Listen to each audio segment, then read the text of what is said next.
आत्ता वाजलेले आहेत सकाळचे 5 आणि खूप छान असं वातावरण हे सकाळचं आहे. मी तर किती दिवसांनी एवढ्या लवकर उठले.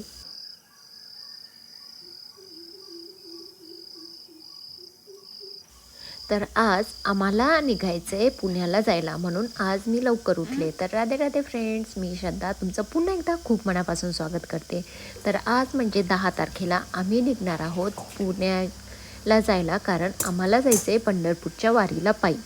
तर त्याचं झालं असं की आम्हाला 7 तारखेलाच इथून निघायचं होतं, पण एवढा पाऊस होता, इंद्रायणी नदीला किती पूर आला होता आणि आळंदीमध्येही कुणाला एंट्री नव्हती, म्हणून आमचं 2-3 दिवस पोस्टपोन झालं.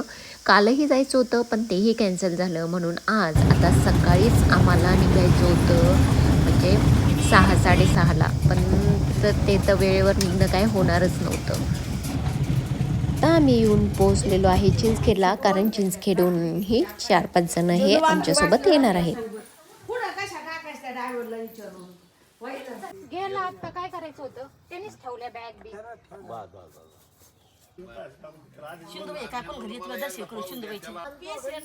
तर गावाकडून योगिताईनी, पिंटू भाऊ, तारामावशी आणि आणखी एक तो भैया आहे, ते एवढे सगळे लोक आमच्यासोबत येणार आहेत. त्यांचंही आवरलं, पण तरीही गाडीत वगैरे बसूपर्यंत इथे थोडासा वेळ गेला. मग गावातले सगळे जमा झाले आम्हाला वाटली राहण्यासाठी, आणि आता आम्ही निघालो आहे संभाजीनगरला जायला, कारण तिथून घ्यायचं आहे मावशी आणि काकांना.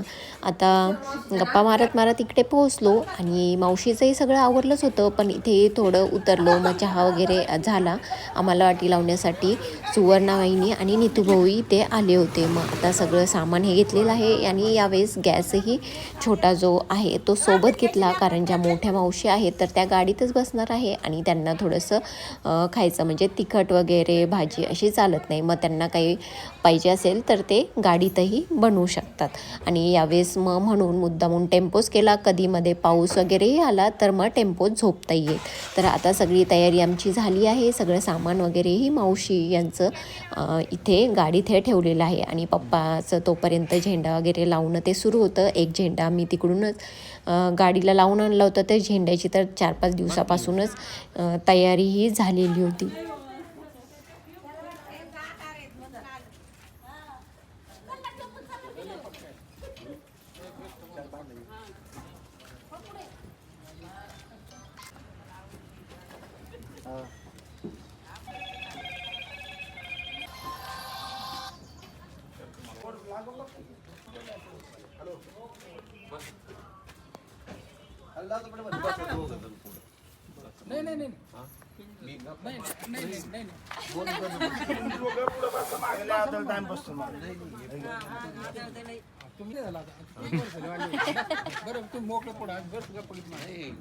तर आता सगळी तयारी झाली. गाडीला नारळ वगैरे, गाडीची पूजा करूनही झालेली आहे. सगळ्यांचं दर्शन वगैरे घेऊन झालं. तर आता देवाचं नाव घेऊन मग आता आम्ही निघालोय आमच्या पुढच्या प्रवासासाठी.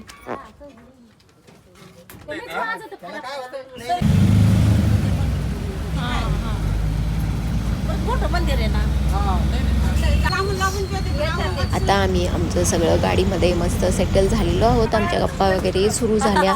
पण सकाळी मी तर काहीच खाल्लं नव्हतं, खूप लवकर निघालो आणि थोडीशी ॲसिडिटी झाली होती. मग पप्पांना सांगितलं की एका चांगल्या ठिकाणी जागा बघून गाडी थांबवा, जेवण करायचे म्हणून. मग आम्हाला खूप मस्त जागा सापडली. इथे आहे गणपती बाप्पाचं मंदिर, आणि जागा तर खूपच मोठी होती, आणि बाकी सगळं सामान तर आमच्याकडे होतंच. टिफिन, पाणी वगैरे सगळंच होतं. मग आता इथं आम्ही सगळे जेवणासाठी उतरलेलो आहे, आणि जागा तर खूपच मोठी आहे. साईडनी सगळे शेतं वगैरे आहेत, आणि इथे आम्हाला भेटली लगेच एक पालखी. तर इथे म्हणजे आमचं प्रवासही व्यवस्थित सुरू झाला नाही की लगेच आम्हाला पायी दिंडीचे दर्शन हे आता सुरू झालेले आहेत. आणि जेवण झाल्यानंतर मग मी घेतलं इकडे गणपती बाप्पाचं दर्शन. पहिले जेवण केलं, कारण भूक तर थोडी जास्तच लागली होती. गणपती बाप्पासोबतच मग दर्शन झालं इथे विठ्ठल रुक्मिणीचंही. तर मग खूप छान वाटलं. आता जेवणही खूप छान असं झालेलं आहे, आणि इकडे हे खूप मस्त असा व्ह्यू हा इथे शेताचा होता. तर प्रवास करायलाही अशा वातावरणात खूप छान वाटतं. मग आता आम्ही सुरू केलेलं आहे आमचं पुढच्या प्रवासाला. पुढे थोडंसं जात नाही की लगेच मग अशा ह्या बऱ्याच साऱ्या दिंड्या आम्हाला रस्त्याने भेटल्या. म्हणजे यांचा जो रूट आहे तो वेगळा आहे. म्हणजे तिकडून पुण्याहून जाणाऱ्या ह्या दिंड्या नाही आहेत, पण बऱ्याच साऱ्या दिंड्या ह्या दुसऱ्या रस्त्याने जाणाऱ्याही होत्या. मग नंतर मध्ये जो घाट लागतो तोही ओलांडला. पुढे येऊन मग मी घेतला मस्त असा चहा.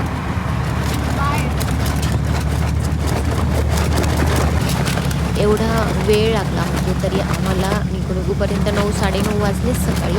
आणि पोहोचूपर्यंत तरी आम्ही पुण्यात म्हणजे आमच्या त्या लोकेशनला पोहोचू रात्री 8 वाजेपर्यंत. पण आता एवढा वेळ गेला, एवढ्या वेळापासून आम्ही आहोत गाडीत. पण थोडंही काय बोर वगैरे झालं नाही, कारण एवढे सगळे लोक होते. आता आम्ही सगळेच मस्त प्रकारे याच्यात सेटल झालेलो आहोत. पण पुढे फक्त आम्हाला शिक्रापूर आणि वाघोली वगैरे इथं ट्रॅफिक लागेल आणि नंतरही लागेल, कारण पुण्यात तर पूर्ण गर्दीच असणार आहे. थोडंसं मध्ये आभाळ आलं पण पाऊस काय एवढा आला नाही. आता संध्याकाळ झालेली आहे आणि आता आम्ही पोहोचलो आमच्या लोकेशनला. बाकी काय जास्त व्हिडिओ मला करता आला नाही, कारण जास्त चार्जिंग माझ्या मोबाईलला नव्हती. मग आता इथे आमच्या लोकेशनला येऊन पोहोचलो तर इथे खूपच जास्त गर्दी होती. 1-2 रूम होत्या, पण त्याची चावी वगैरे आम्हाला काही मिळाली नाही. मग इथं राहणं तर पॉसिबलच नव्हतं. मग एकनाथला सरुमावशीने कॉल केला. त्याचं पहिलेपासूनच होतं की तुम्ही येणार आहे तेव्हा मला सांगा, मी तुम्हाला हॉटेल वगैरे बुक करून देईल म्हणून. मग इथे आमची काही सोय होणार नव्हती म्हणून सरुमावशीने त्याला कॉल केला आणि मग तो आता तिकडे आमच्यासाठी रूम वगैरे बुक करताय. तोपर्यंत म्हटलं की चला इथे म्हणजे कशी काय सोय असते वगैरे आपण बघून येऊ म्हणून तारामावशी आणि मी इकडे जिथे जेवणाचं पंगत वगैरे सुरू होती तिथे आलो. मग इकडे जेवण वगैरे तर छान होतं, पण खूप गर्दी होती म्हणून आम्ही इथे जेवलो नाही. आणि आता मग आम्ही चाललो आहे तिकडे, म्हणजे जवळच हॉटेल बुक केलेलं आहे तिकडे. तर आता आम्ही इथे येऊन पोहोचलो. इकडे येऊन हॉटेलमध्ये खूप चांगलं वाटलं, खूप शांतही वाटलं आणि दिवसभर थकलेलो गाडीत बसून, एवढा सारा प्रवासही केलेला. तर मग आता चांगलं वाटलं, कारण आता रात्रभर आमची व्यवस्थित झोपही होईल, सकाळचंही आम्हाला चांगलं आवरता येईल आणि मग सकाळी आम्ही आमचं पायी दिंडी चालायला सुरू करू. तर एकनाथने आमच्यासाठी 3-4 रूम बुक करून दिल्या होत्या. तर मी इकडे तिकडे फिरले, खूप छानही वाटलं. आणि इकडे येऊन बघितलं तर यांच्या आणखी गप्पाच सुरू होत्या. ह्या आणखी झोपलेही नव्हत्या. जेवण तर आमचं झालं होतं. पण मग आता इथे गप्पा न मारता मी गेले माझ्या तिकडे रूममध्ये झोपायला. तर उद्याचा दिवस आमचा कसा होता काय हे बघण्यासाठी नेक्स्ट व्हिडिओ नक्की बघा. तोपर्यंत बाय बाय.